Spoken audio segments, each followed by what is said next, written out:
Special जी campaign चल रही drugs के अगेंस्ट मानयोग सीएम साहब के हदायतों से इस बारी जो साडा फोकस सीगा मेन इस महीने का वो पीओस पर काफ़ी ज़्यादा फोकस सीगा क्योंकि मानयोग सुप्रीम कोर्ट दी भी हदायत ने कि वध तो वध जोड़े ने NDPS एक्ट के पीओ जोड़े ने वो अरेस्ट किए जाए। सो इस जी स्पैशल कैंपेन से ये 141 पीओस जोड़े ने 141 पीओस NDPS एक्ट के अलग अलग जिलों ने फड़े आ जी कि वधिया अचीवमेंट आ। और ये कैंपेन अगेंस्ट पीओस जो भगौड़े ने जोड़े वो इस तरीके दे नाल जारी रहेगा अगे फरदर फ्यूचर यदि एक दो होर चीज़ों पर फोकस किया गया है कि क्योंकि ड्रग्स की इनफोर्समेंट जी बड़ी वधिया हो रही है वो नाल कुछ इनीशिएटिव्स जोड़े जिलों में कहा से ले जान तो जो नौजवान जोड़े ने उन्होंने इस गलत रस्ते ते जोड़े जे कोई पे हुए उन्होंने ठीक रस्ते तुरया जाए। वो एवज के बरनाला पुलिस ने एक अंडर 17 बास्केटबॉल लीग जी एक ऑर्गेनाइज की है जिदे काफ़ी वड्डी मात्रा के यूथ जोड़े ने पार्टिसिपेट कर रहे हैं। सो एक उपराला है कि भी यूथ की एनर्जी जी वो पुलिस भी ये प्रोएक्टिवली पार्टिसिपेट करके वो एनर्जी जी वो चंगे पासे चैनलाइज की जाए। इस तरह मलेरकोटला पुलिस ने एक मुहिम चलाई है सांझी साथ नाम की जिदे उन्होंने पिंडों के हर पिंड के SHO जोड़े ने वो जाते हैं साथ के जाके यूथ के नाल गलबात करनी। सिमिलरली जोड़े एरियाज ज़्यादा अफेक्टेड ने उत्थे ईवन गजटेड ऑफिसर जोड़े ने GOs जोड़े ने वो भी जा रहे हैं। सो होर भी कई इदा के इनीशिएटिव जोड़े आ जिला पुलिस जोड़े मुखी आ उन्होंने कहा गया है कि यूथ को इस पासे लाया जाए तो जो पॉजिटिव जी एनर्जी है पॉजिटिव पासे उन्होंने एनर्जी यूटिलाइज हो। तो इस तरह जो इनफोर्समेंट की जो आप गल करते हैं तो इस वीक के 354 FIR दर्ज की गई और 472 जोड़े ने वो स्मगलर लीग पैडलर अरेस्ट किए हैं। वो 36 जोड़े ने 36 कमर्शियल क्वांटिटी के केसिस और 52 वड्डे स्मगलर अरेस्ट किए हैं। कमर्शियल क्वांटिटी के जोड़े केसिस ने वो सब तो वध केसिस मानसा के फिर मोगा और फिर SAS नगर मोहाली के दर्ज किए हैं। जो आप मीडियम क्वांटिटी की गल करते हैं वो अमृतसर CP अमृतसर के और फिर कपूरथला फिर पटियाला के और स्मॉल क्वांटिटी के जोड़े ने वो शहीद भगत सिंह नगर बठिंडा और लुधियाना के। रिकवरीज की गल जो आप करिए तो हैरोइन की 5 किलो 535 ग्राम की रिकवरी है। OPM की 21 किलो 904 ग्राम की रिकवरी है। पॉपी हस्क की 580 किलो की रिकवरी है।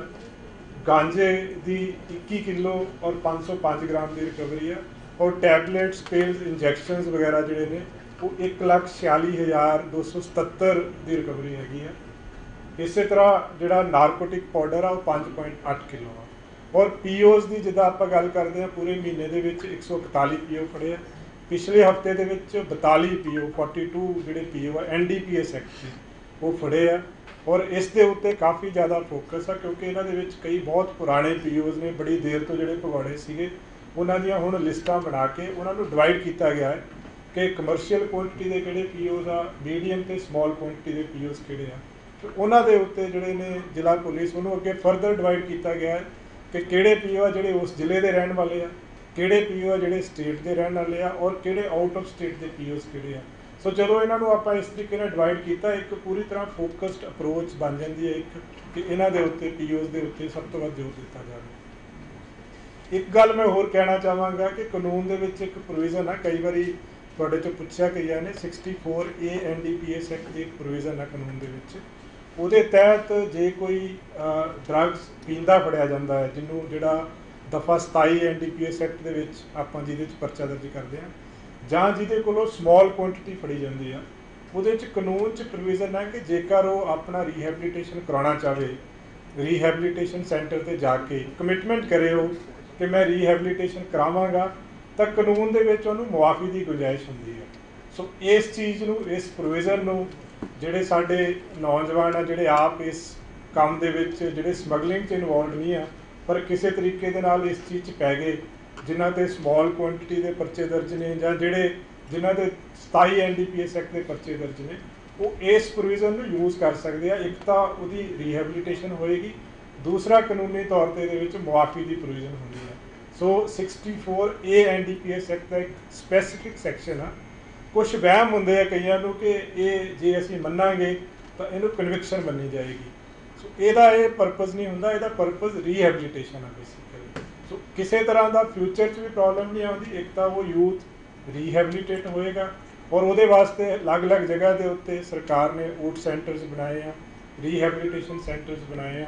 ਔਰ ਅਸੀਂ ਜ਼ਿਲ੍ਹਾ ਪੁਲਿਸ ਮੁਖੀ ਜਿੰਨੇ ਵੀ ਹੈਗੇ, ਚਾਹੇ ਉਹ CPs ਨੇ ਚਾਹੇ SSPs ਨੇ, ਉਹਨਾਂ ਨੂੰ ਇਹ ਵੀ ਹਦਾਇਤਾਂ ਜਾਰੀ ਕੀਤੀਆਂ ਗਈਆਂ ਕਿ ਵੱਧ ਤੋਂ ਵੱਧ ਯੂਥ ਨੂੰ ਊਟ ਸੈਂਟਰਸ ਦੇ ਵਿੱਚ ਔਰ ਰੀਹੈਬਲੀਟੇਸ਼ਨ ਸੈਂਟਰਸ ਦੇ ਵਿੱਚ ਦਾਖਲ ਕਰਾਇਆ ਜਾਵੇ। ਕਿਉਂਕਿ ਸਾਡਾ ਮੇਨ ਜਿਹੜਾ ਮਕਸਦ ਆ, ਜਿੱਥੇ ਇਨਫੋਰਸਮੈਂਟ ਆ ਉੱਥੇ ਰੀਹੈਬਲੀਟੇਸ਼ਨ ਵੀ ਆ। ਯੂਥ ਨੂੰ ਸਪਲਾਈ ਨਾ ਮਿਲੇ ਔਰ ਨਾਲ ਦੀ ਨਾਲ ਡਿਮਾਂਡ ਵੀ ਘਟੇ ਡਰੱਗਸ ਦੀ। ਸੋ ਡਿਮਾਂਡ ਤਦ ਘਟੇਗੀ ਜੇ ਸਾਡਾ ਯੂਥ ਰੀਹੈਬਲੀਟੇਸ਼ਨ ਵਾਲੇ ਪਾਸੇ ਤੁਰੇਗਾ। ਸੋ ਜਿਹੜੀਆਂ ਕਾਨੂੰਨ ਦੇ ਵਿੱਚ ਇਸ ਤਰ੍ਹਾਂ ਦੇ ਜਿਹੜੇ ਪ੍ਰੋਵੀਜ਼ਨਸ ਆ, ਉਹਦਾ ਮਤਲਬ ਉਸ ਚੀਜ਼ ਦਾ ਯੂਟਿਲਿਟੀ, ਉਹਦੀ ਯੂਟਿਲਾਈਜ਼ ਉਹਨੂੰ ਕਰਨਾ ਚਾਹੀਦਾ। ਤੁਹਾਡੀ ਗੱਲ ਜੇ ਚੱਲ ਰਹੀ ਹੈ, ਇਹਨੂੰ ਥੋੜਾ ਹੋਰ ਕਰ ਦਿਓ। ਜਿਹੜਾ 64A ਆ, ਇਹਦੇ ਵਿੱਚ ਪਰਚਾ ਦਰਜ ਹੋ ਗਿਆ, ਬੰਦਾ ਗ੍ਰਿਫਤਾਰ ਹੋ ਗਿਆ। ਪਰਚਾ ਦਰਜ ਹੋ ਗਿਆ, ਬੰਦਾ ਗ੍ਰਿਫਤਾਰ ਹੋ ਗਿਆ। ਉਹਦੇ ਵਿੱਚ ਉਹਨੂੰ ਮਾਨਯੋਗ ਜੱਜ ਸਾਹਿਬ ਦੇ ਸਾਹਮਣੇ ਲੈ ਕੇ ਜਾਇਆ ਜਾਂਦਾ ਹੈ। ਉਹ ਉੱਥੇ ਇੱਕ ਐਫੀਡੇਵਿਟ ਦੀ ਫਾਰਮ ਦੇ ਵਿੱਚ ਇੱਕ ਕਮਿਟਮੈਂਟ ਦਿੰਦਾ ਹੈ ਕਿ ਮੈਂ ਜੁਡੀਸ਼ਰੀ ਨੂੰ ਕਰੇਗਾ ਜੀ। ਉਹ ਜੱਜ ਸਾਹਿਬ ਦੇ ਸਾਹਮਣੇ ਜਾ ਕੇ ਰਿਕੁਐਸਟ ਕਰੇਗਾ ਕਿ ਮੈਂ ਰੀਹੈਬਲੀਟੇਸ਼ਨ ਆਪਟ ਕਰਨਾ ਚਾਹੁੰਦਾ ਵਾਂ। ਸੋ ਜੇ ਉਹ ਰੀਹੈਬਲੀਟੇਸ਼ਨ ਆਪਟ ਕਰਦਾ ਹੈ ਤੇ ਜੇ ਮੰਨ ਲਓ ਰੀਹੈਬਲੀਟੇਸ਼ਨ ਆਪਟ ਕਰਨ ਤੋਂ ਬਾਅਦ ਡੀ ਐਡਿਕਸ਼ਨ ਸੈਂਟਰ 'ਤੇ ਜਾਂਦਾ ਹੈ, ਆਪਣੇ ਆਪ ਨੂੰ ਡਰੱਗਸ ਤੋਂ ਮੁਕਤ ਕਰ ਲੈਂਦਾ ਹੈ, ਕਮਿਟਮੈਂਟ ਪੂਰੀ ਕਰਦਾ ਹੈ, ਟ੍ਰੀਟਮੈਂਟ ਪੂਰੀ ਕਰਦਾ ਹੈ, ਤਾਂ ਉਹ ਕੇਸ ਜਿਹੜਾ ਫਰਦਰ ਉਹਨੂੰ ਕਨਵਿਕਸ਼ਨ ਨਹੀਂ ਹੁੰਦੀ, ਉਸ ਕੇਸ 'ਚ ਕੇਸ ਨਹੀਂ ਚੱਲਦਾ, ਡਿਸਚਾਰਜ ਹੋ ਜਾਏਗਾ ਉਹ ਆਟੋਮੈਟਿਕਲੀ। ਪਰ ਉਹਦੇ ਲਈ ਉਹਨੂੰ ਕਮਿਟਮੈਂਟ ਪੂਰੀ ਕਰਨੀ ਪਏਗੀ ਰੀਹੈਬਲੀਟੇਸ਼ਨ। ਕੁਆਂਟਿਟੀ ਸਮਾਲ ਕੁਆਂਟਿਟੀ ਹੁੰਦੀ ਆ, ਉਹ ਅਲੱਗ-ਅਲੱਗ ਡਰੱਗ ਦੀ ਅਲੱਗ-ਅਲੱਗ ਕੁਆਂਟਿਟੀ ਹੁੰਦੀ ਆ। ਜਿੱਦਾਂ ਮੈਂ ਇੱਕ ਹੈਰੋਇਨ ਦੀ ਐਗਜ਼ਾਮਪਲ ਦੇ ਸਕਦਾ, 5 ਗ੍ਰਾਮ ਤੋਂ ਥੱਲੇ ਜਿਹੜੀ ਆ ਉਹ ਸਮਾਲ ਕੁਆਂਟਿਟੀ ਹੁੰਦੀ ਆ। ਇਸੇ ਤਰ੍ਹਾਂ ਹਰ ਇੱਕ ਡਰੱਗ ਦੀ ਡਿਫਾਈਨਡ ਆ। ਕੋਈ ਵੀ ਤੁਸੀਂ ਡਰੱਗ ਦੇਖੋਗੇ ਹਰ ਇੱਕ ਦੀ ਡਿਫਾਈਨਡ ਆ। ਜਿੱਦਾਂ OPM ਦੀ 25 ਗ੍ਰਾਮ ਤੋਂ ਥੱਲੇ ਜਿਹੜੀ ਆ ਉਹ ਸਮਾਲ ਕੁਆਂਟਿਟੀ ਆ। ਸਿਮਿਲਰਲੀ ਹਰ ਡਰੱਗ ਦੀ ਇੱਕ ਡਿਫਾਈਨਡ ਆ, ਕਿੰਨੇ ਤੋਂ ਪੋਪੀ ਹਸਕ ਦੀ ਗੱਲ ਕਰਦੇ ਆਪਾਂ, ਉਹਦੀ 1 ਕਿਲੋ ਤੋਂ ਥੱਲੇ ਜਿਹੜੀ ਆ ਸਮਾਲ ਕੁਆਂਟਿਟੀ ਆ। ਸੋ ਇਸੇ ਤਰ੍ਹਾਂ ਕਮਰਸ਼ੀਅਲ ਕੁਆਂਟਿਟੀ ਦੀ ਆਪਾਂ ਗੱਲ ਕਰਦੇ ਸੀ, ਲਾਸਟ ਟਾਈਮ ਗੱਲ ਕੀਤੀ ਸੀ। ਜਿੱਦਾਂ ਹੈਰੋਇਨ ਆ 5 ਗ੍ਰਾਮ ਤੋਂ ਲੈ ਕੇ 250 ਗ੍ਰਾਮ ਤੱਕ ਜਿਹੜੀ ਆ ਉਹ ਮਿਡਲ ਕੁਆਂਟਿਟੀ, ਮੀਡੀਅਮ ਕੁਆਂਟਿਟੀ ਮੰਨੀ ਜਾਂਦੀ ਹੈ। 250 ਗ੍ਰਾਮ ਤੋਂ ਉੱਤੇ ਜਿਹੜੀ ਆ ਉਹ ਕਮਰਸ਼ੀਅਲ ਕੁਆਂਟਿਟੀ ਮੰਨੀ ਜਾਂਦੀ ਹੈ। ਸਿਮਿਲਰਲੀ ਸਜ਼ਾ ਦੀ ਜਦੋਂ ਪ੍ਰੋਵੀਜ਼ਨ ਹੁੰਦੀ ਆ, ਜੇ ਕਮਰਸ਼ੀਅਲ ਕੁਆਂਟਿਟੀ ਹੋਵੇ ਤਾਂ ਉਹਦੀ ਘੱਟ ਤੋਂ ਘੱਟ ਸਜ਼ਾ ਜਿਹੜੀ ਹੈ 10 ਸਾਲ ਦੀ ਹੈ ਔਰ ਕਮ ਸੇ ਕਮ ਜੁਰਮਾਨਾ ਜਿਹੜਾ ਉਹ 1 ਲੱਖ ਦਾ ਜੁਰਮਾਨਾ ਹੈ। ਸੋ ਜਿਉਂ-ਜਿਉਂ ਕੁਆਂਟਿਟੀ ਕਮਰਸ਼ੀਅਲ ਤੋਂ ਉੱਪਰ ਇੱਕਦਮ ਸਜ਼ਾ ਵੱਧ ਜਾਂਦੀ ਹੈ। ਕਮਰਸ਼ੀਅਲ ਕੁਆਂਟਿਟੀ ਤੋਂ ਉੱਤੇ ਬੇਲ ਵੀ ਨਹੀਂ ਹੋ ਸਕਦੀ, ਉਹਦੀ ਬੇਲ ਦੀਆਂ ਸਪੈਸੀਫਿਕ ਪ੍ਰੋਵੀਜ਼ਨਸ ਆ।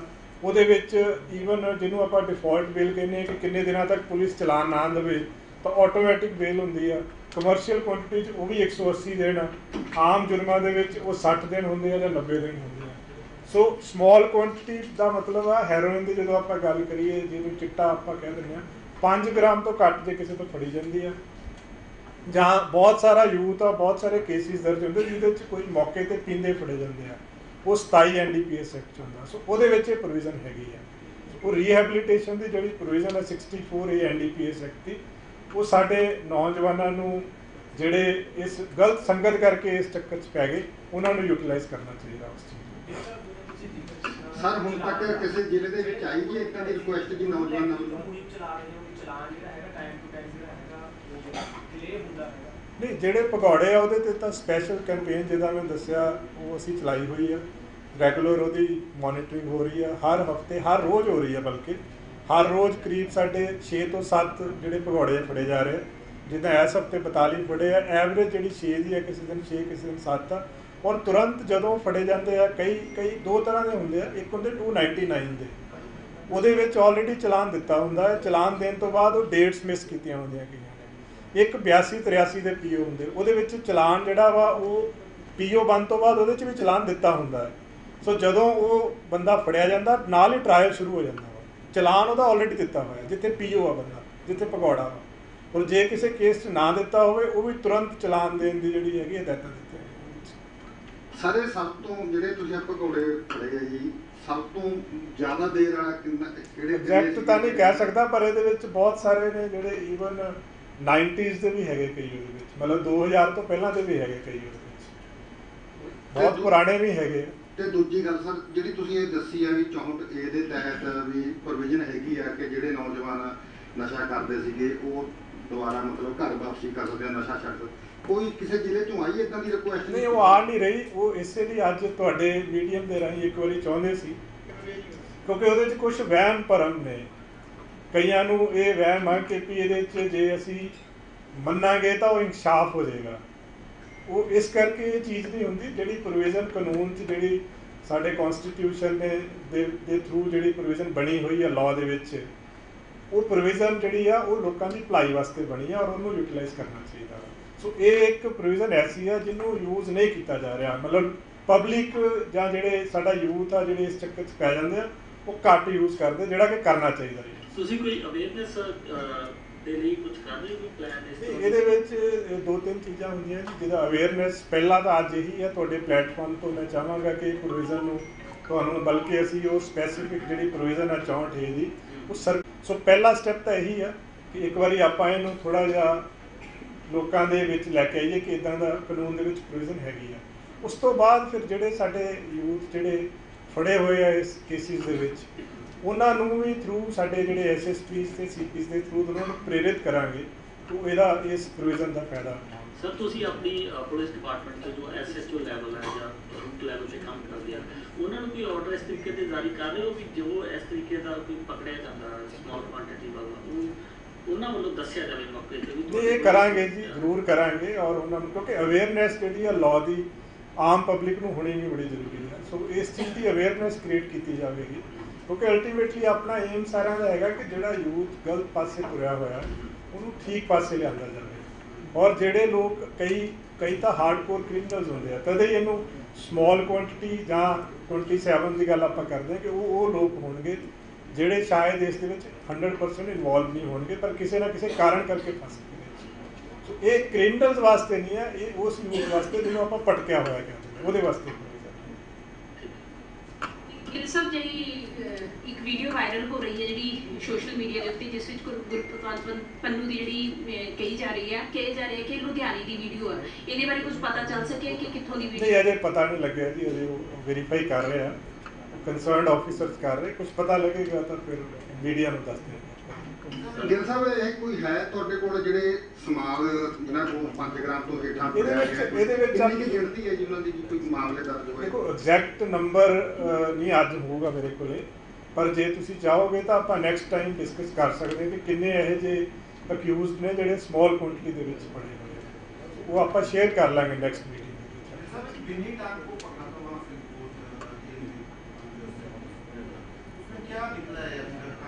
मेरे पास ना अभी है नहीं, उसकी डिटेल्स नहीं है मेरे पास।